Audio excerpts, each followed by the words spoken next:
నా గురించి మాట్లాడితే ఏమంటారంటే నీ చిట్టా మాకు తెలుసు, నీ భాగవతం మాకు తెలుసు అంటారు. తెలిస్తే బయట పెట్టండి రా బాబు, ఎందుకు దాచుకుంటారు బీరువాలో పెట్టి? కొలిగపూడి శ్రీనివాసరావు ఏమన్నా తప్పు చేస్తే వాస్తవానికి కొలిగపూడి శ్రీనివాసరావు ఎప్పుడు దొరుకుతాడా అనే చూసే వాళ్ళకి మీరు ఈ సమాచారం ఇవ్వండి. నేను మీ అందరిలో ప్రశ్న అడుగుతా, సీరియస్గా సమాధానం చెప్పండి. గత కొద్ది నెలల్లో తిరుపతిలో కిరణ్ రాయల్ అని ఒక జనసేన నాయకుడి గురించి కొన్ని వీడియోలు వచ్చాయి. ఆ తర్వాత సోదరుడు రైల్వే కోడ్ ఎమ్మెల్యే అరవ శ్రీధర్ గురించి కొన్ని వీడియోలు వచ్చాయి. రీసెంట్గా పెద్ద ఆయన బిఆర్ నాయుడు గురించి కొన్ని వీడియోలు వచ్చాయి. అట్లాంటి వీడియో ఏదన్నా ఒక్కటి కొలిగపూడి శ్రీనివాసరావు గురించి వస్తే ఈ పాటికి ఏమయ్యేది చెప్పండి? ఈ పాటికి ఏమయ్యేది? ఇరాన్ అమెరికా యుద్ధం పోయి ఇదే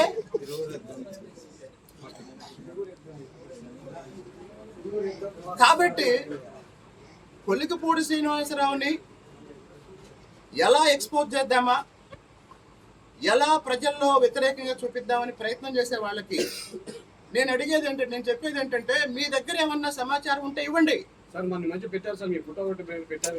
దానికి వెంటనే సమాధానం ఇచ్చా కదా. నా ఫోటో పెట్టి మార్ఫింగ్ చేసి ఫోటో ఇస్తే ఎవరైతే మార్ఫింగ్ చేశారో ఆయన ఫోటో పెట్టి నేను రిలీజ్ చేశాను. కాబట్టి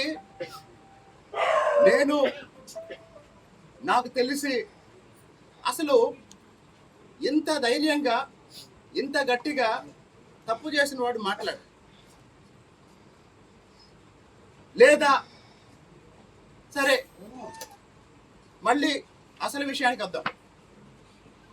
ఇంకో ప్రయత్నం కూడా జరుగుతుంది. నా గురించి నీచంగా పోస్టులు పెట్టించి, నా గురించి దారుణంగా తిట్టించి, ఆ పోస్టులు చూసి, ఆ వీడియోలు చూసి నేను స్పందించి, నేను ఆవేశపడి, నేను రెచ్చిపోతానేమో అని ఒక ట్రాప్ వేస్తున్నారు.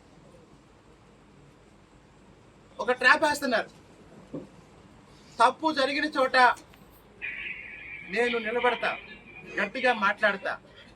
కానీ నా గురించి ఎవడో ఒక పోస్ట్ పెట్టాడని, ఎవడో ఒక బూత్ తిట్టాడని, నా వ్యక్తిగతం గురించి నేను ఎప్పుడు బాధపడను. నన్ను అవమానిస్తే సహిస్తా, నా జాతిని అవమానిస్తే తెగిస్తా.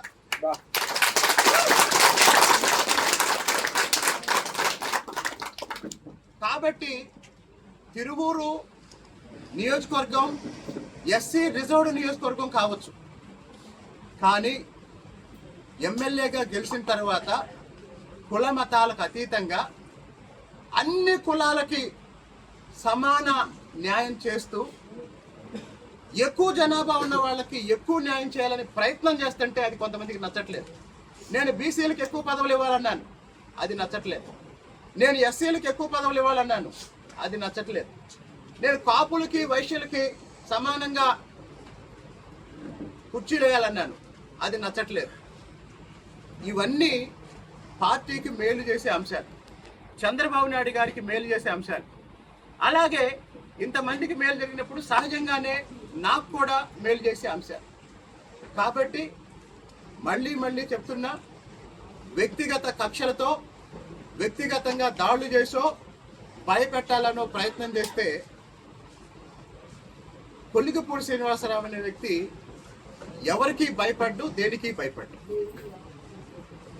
చాలా మంది బలంగా అనుకునేది ఏంటంటే, చంద్రబాబు నాయుడు గారు లాంటి ఒక సీనియర్ నాయకుడు ముఖ్యమంత్రిగా ఉన్న, పార్టీ అధ్యక్షుడిగా ఉన్న పార్టీలో బలంగా మాట్లాడుతున్నాడు, ప్రశ్నిస్తున్నాడంటే ఇతను నిజంగా ఏమన్నా తప్పులు చేసి ఉంటే ఎందుకు వదిలిపెడతారు? ఇంతమంది దాడి చేస్తున్నారు కదా, మరి ఎవరైనా ఆయన చేసిన తప్పో, ఆయన చేసిన ఇంకొకటో ఏదన్నా బయట పెట్టి ఆయన ముందు పెట్టి నిలదీయొచ్చు కదా.